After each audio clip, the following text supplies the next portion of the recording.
Hello and welcome to the video.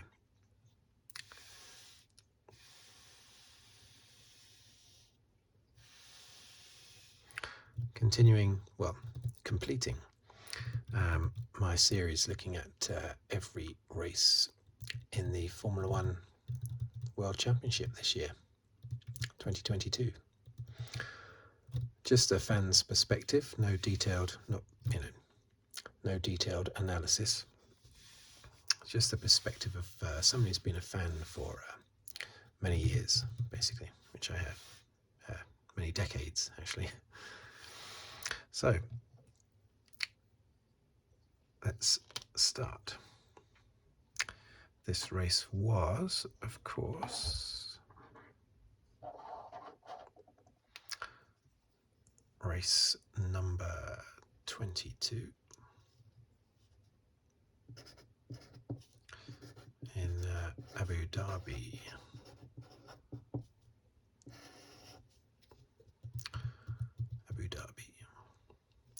So what I'm going to do, as usual, is write down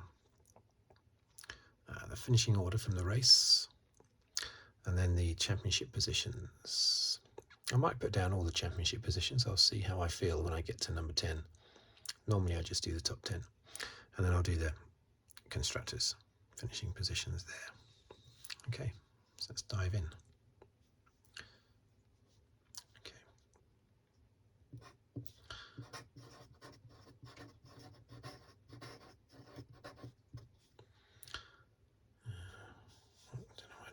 Dash.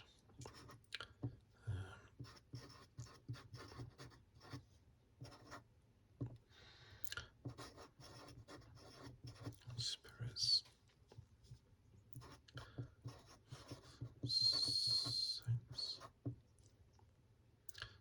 5th. Russell. 6th. Norris. 7th. Oh, come on, it's just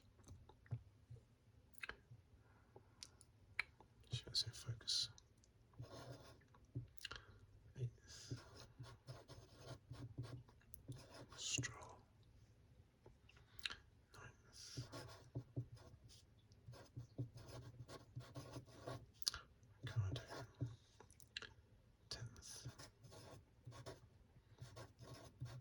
Vettel. 11th. Oh dear. That's it. That says Tsunoda. I know it doesn't, but Joe. Albon. Guess Bottas.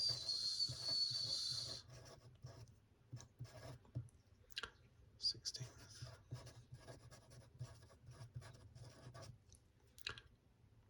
Schumacher. 17th.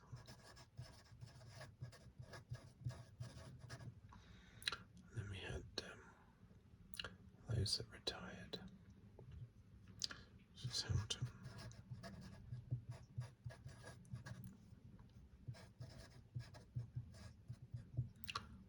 Latifi. And Alonso. Okay, so championship positions.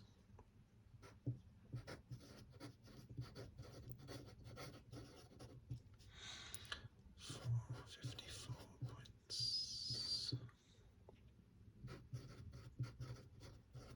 Leclerc 308.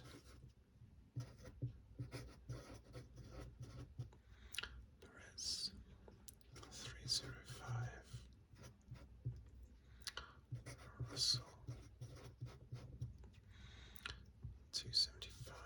I have to squish these up a little bit, I think, if I'm going to get them all in. Sainz 246. Hamilton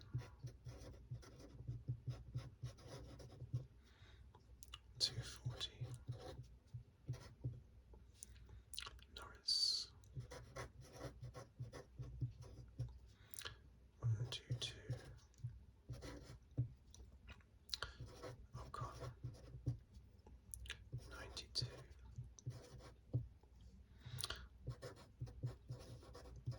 Alonso. 81.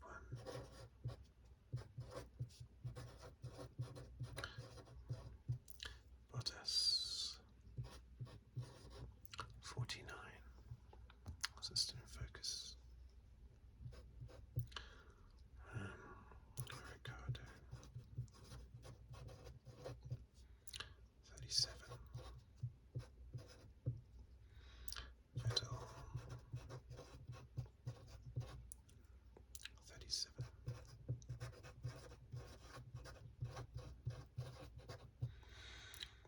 Magnussen 25.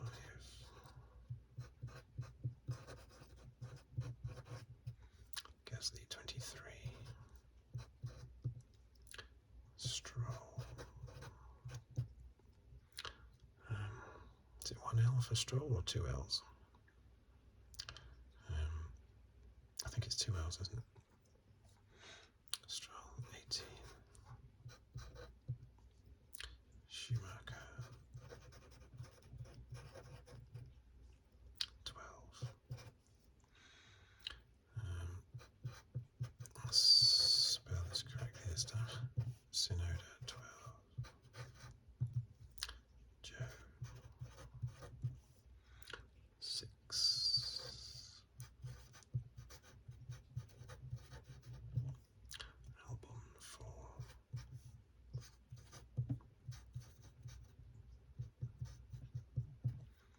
Latifi 2. And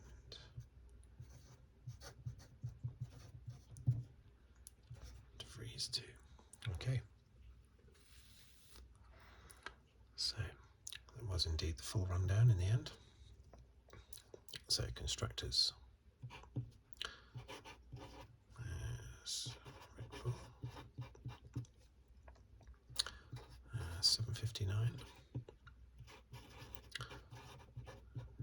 Ferrari. 554.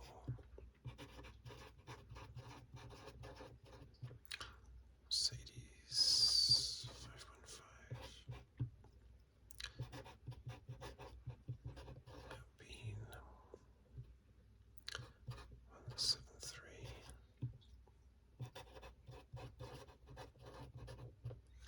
McLaren 159.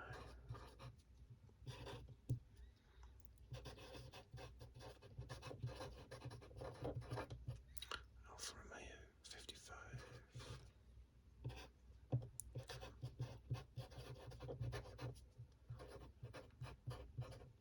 Aston Martin 55. S 37.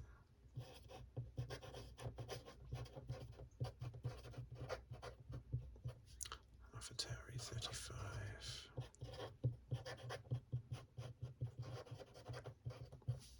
Williams 8.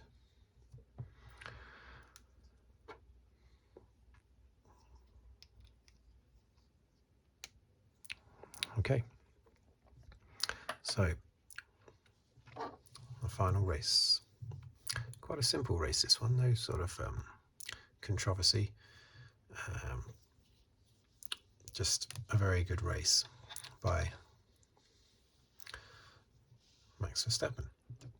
15th win of the year.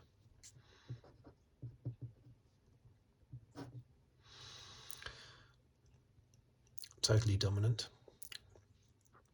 Just pacing himself all the way through. Seemed to be pacing himself anyway. I thought that in practice and in qualifying that Perez was a lot closer to Verstappen.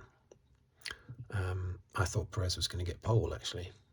He was driving very well this weekend. Yes, he was beaten in qualifying by Verstappen and he was beaten in the race, but it was close. In the end, Perez's two-stop strategy took him out of it with Verstappen, really. But I thought he was quite comparable. If he could drive that way every race, I think that he would be much more of a threat in the championship to Verstappen. So a good drive by Perez, I think. And by Leclerc as well, managing to split the Red Bulls thanks to Perez's two-stop strategy. That was the story of the race, really, I feel. The pit stop strategy.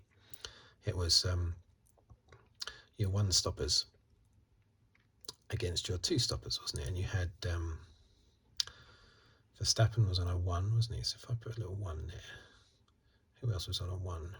Well, yeah, of course, Leclerc was on a 1. Hamilton down here. Of the top 6, the top 3 teams, you had Verstappen, Leclerc and Hamilton on 1-stoppers, and Perez, Sainz and Russell 2-stopping. And you look at it like that, and it seems clear that the one-stop was the best way to go. But further down the field,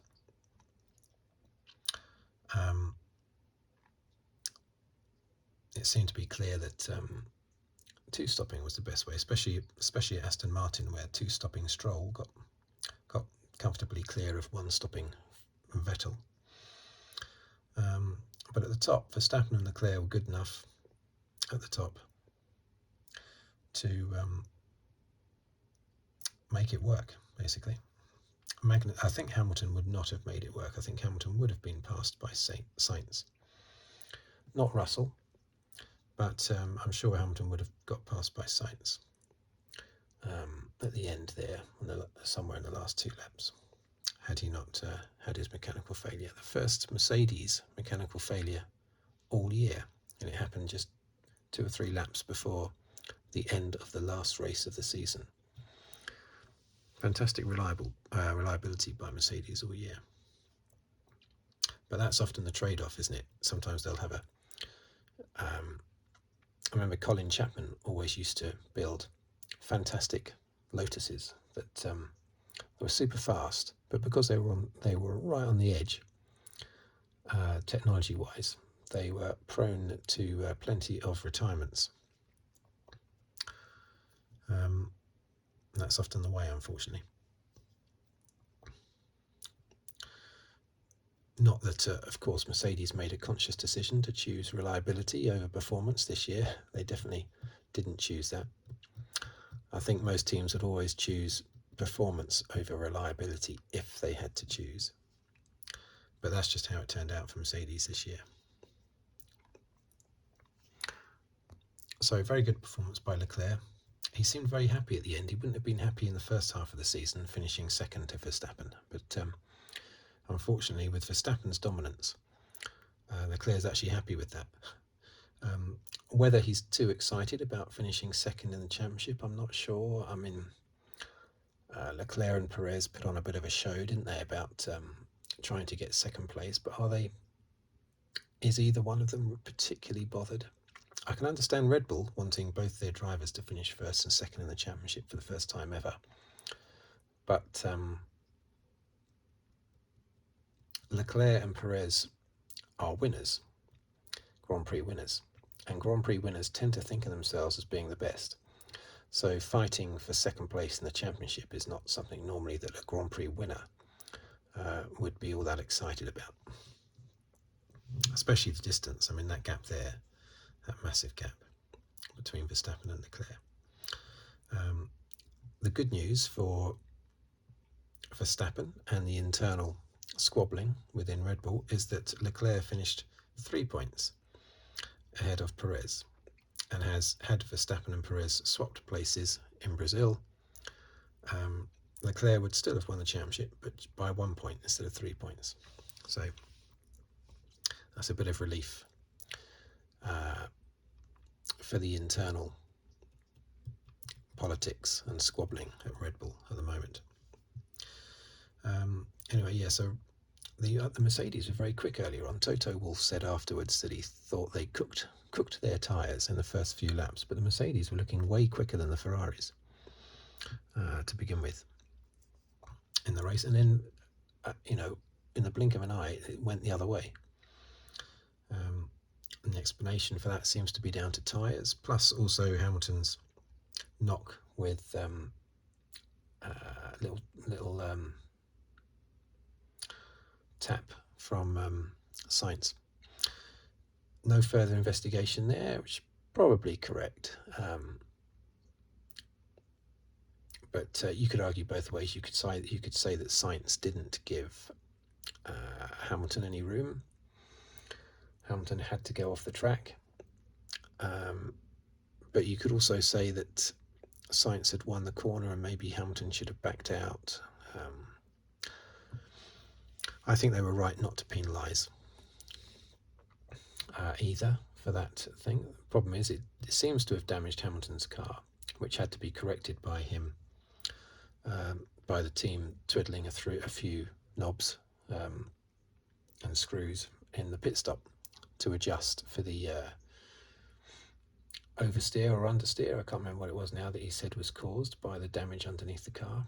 Hamilton believed there was damage under the car that was causing an issue with either oversteer or understeer, I forget which, I think.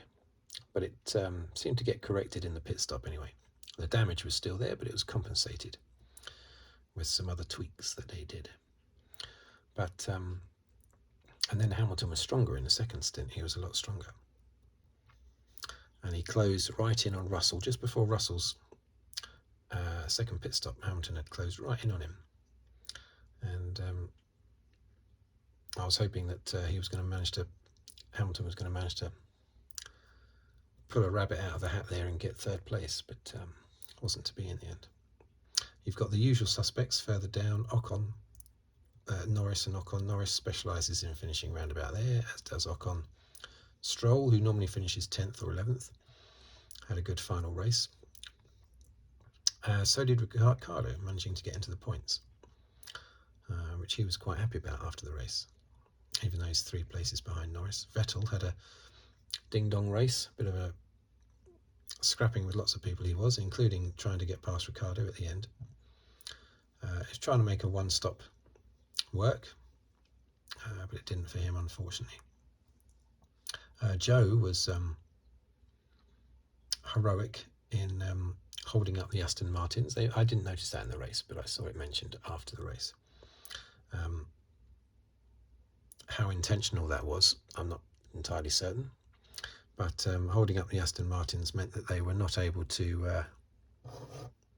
Aston Martin were not able to get that point off Ricciardo here with Vettel in order to put them ahead of Alfa Romeo in the Constructors' Championship.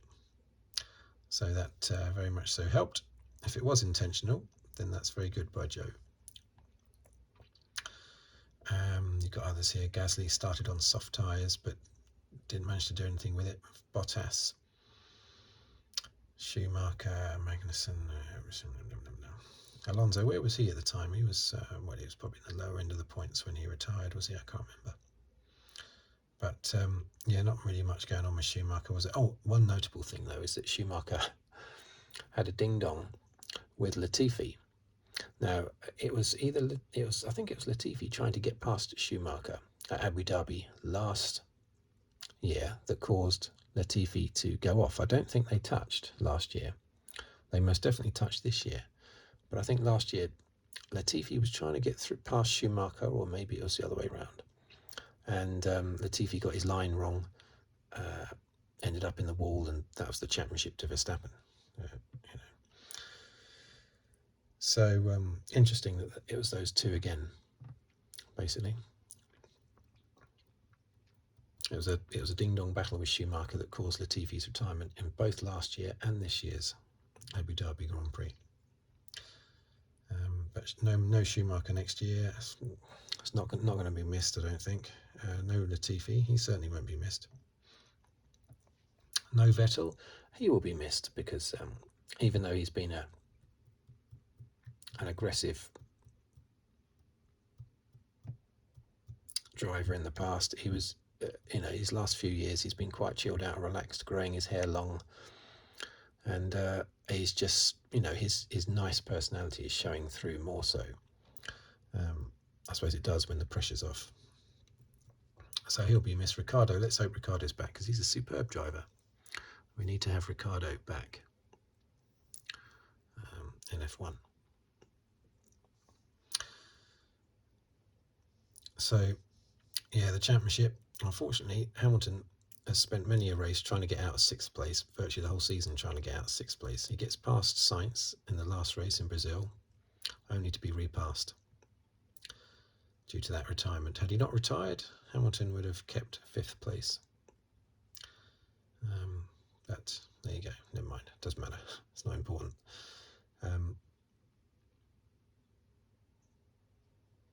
Russell 4th, yeah, that's good. Outscored his teammate this year. I think it's only the 3rd time that Hamilton's been beaten by a teammate in a championship. The others were, was it 2011 by Jenson Button and 2016 by Nico Rosberg. Alonso beaten by Ocon in the end. They were just, every race, they were just pretty much scoring the same points all the time, race after race. So it was always going to be very difficult for Alonso to turn over that position. Bottas, he did disappear in the second half of the season, but so did the whole Alfa Romeo team, as Fred Vasseur said after this race. He confirmed that they knew why the car was off pace in the second half of the season. So that vindicates Bottas, basically. He's in the clear now. He did no wrong. It wasn't him that disappeared, it was Alfa Romeo that disappeared. Ricciardo, Vettel, Magnussen pretty much scored all his points in the first race. Stroll 18 points compared to his teammates 37. That's not good for Stroll, but Vettel is a 4-time world champion. Latifi and De Vries. Latifi must have had well, actually De Vries was only in one race, so that's why Latifi is ahead of him in the championship, because Latifi would have had other positions. So, oh, and also maybe Latifi's 2 points came from 2 10th places, I'm not sure, as opposed to De Vries, which came from 1 9th place, but not particularly important. Where's De Vries next year? He is racing next year, isn't he? Is he in AlphaTauri? I don't know whether or not to congratulate him for that, really, with AlphaTauri doing so badly. You've got a great driver like Gasly in your team, and they're 9th place. 9th place. Dropped down 3 places from last year. It's terrible. Williams, yeah, not really much to say. Let's just hope. Let's just hope every year that they're going to get better. Who knows? McLaren lost out to Alpine. Alonso left Alpine, of course. I think that was mainly due to him being annoyed, Alonso being annoyed at Alpine's supposed attitude towards him as a driver approaching the end of his career, sort of thing. Alonso always gets touchy about that. So that's probably why Alonso jumped. He wouldn't have jumped because of the performance of the car, because they're 4th in the championship. He wouldn't have jumped to Aston Martin because of believing that Aston Martin would be better next year. Certainly not. Ferrari, of course, managed to finish ahead of Mercedes. Not really much else to say with the race, really, I don't think. Quite a simple race. And quite a simple championship in the end, of course, complete domination. Let's just hope next year that the Mercedes is good. The fact that they've got better towards the end of the season. I mean, Hamilton finished 2nd 5 times, including 3 on the trot in USA, Mexico and Brazil. And of course, Russell won in Brazil. So, but this is due to improvements to their existing car, but their existing car is going to get chucked in the bin. Probably already has been. So the fact that they're good now at the end of this season doesn't mean they'll be good next year with a completely new car, because they want a totally new car next year. But we'll see. See what happens. I still think they'll be better simply because it's Mercedes. I don't think they'll make the same mistakes. I think they'll play safe. They were very radical with their car design this year, Mercedes. I don't think they'll make that same mistake next year.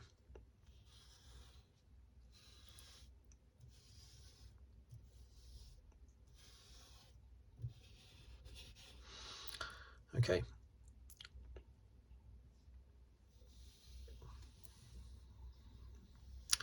Is there anything else to say about the race?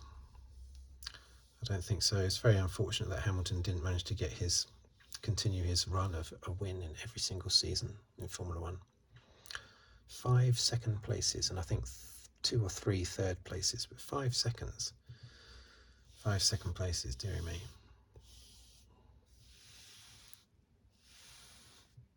Very unfortunate. Okay, next year I think there are 23 races, or is it 24 races? I'm not sure. But anyway, we'll see what happens there. So, thank you for watching. Thank you for listening. If you'd like to subscribe, please do so. And I will see you on the next video, which will be a few days after this one's released on Wednesday. Thank you very much. If you'd like to subscribe, as I say, please do so, or comment, or like the video. And I'll see you next time. Thank you very much.